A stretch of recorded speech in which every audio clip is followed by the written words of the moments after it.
Pleased to meet you. I'm Keith. Keith Axelson has experienced a lot in his 83 years, but he's never seen this. The 4-year-old World War II memorial in Washington, D.C. Axelson and his daughter Lise traveled from California to see how the nation remembers the more than 400,000 Americans who lost their lives in that war. It's this one with the M1. Axelson unsuccessfully tried to join the Army when he was 17. He was drafted soon after turning 18. Not long after his July 1943 induction, Axelson and the 81st Infantry Division were battling the Japanese on Anguar Island in the South Pacific. There, he was hit by shrapnel from anti-aircraft guns the Japanese were firing straight into the air. I was crawling back, and I got back about maybe 150, 200 yards, so I stood up, and a sniper shot me.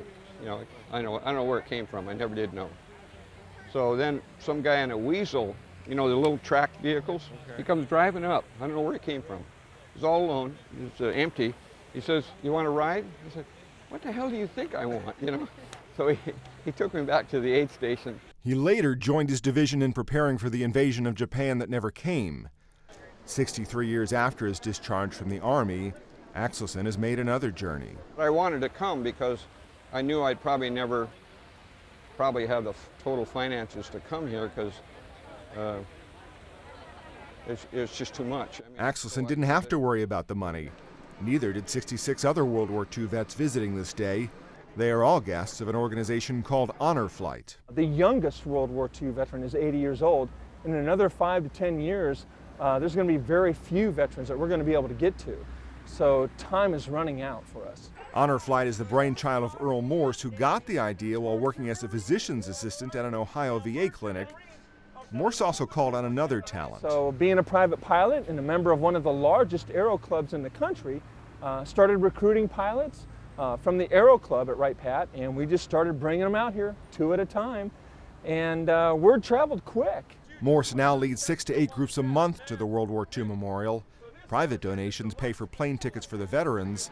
Volunteers help with the logistics of helping these aging men see what Morse calls their memorial. Okay. Thank you very, very much. The veterans and their families also met with former Senator Bob Dole, who's also a wounded vet of World War II. He's only missed greeting the Honor Flight 2 times since he first started meeting them 2 years ago. And there's this moving ceremony. With more than 6,000 veterans on the waiting list for an Honor Flight, some die. Morse asks families to loan the American flag used to cover the coffin. It's brought to the memorial and photographed. In spirit, that veteran's here when we fly out. For Keith Axelson, seeing the World War II memorial with his own eyes was worth the trip. I think it was well done and the right thing to do. It's also the right thing to do for all those who make Honor Flight a reality. Matt Friedman, The Associated Press.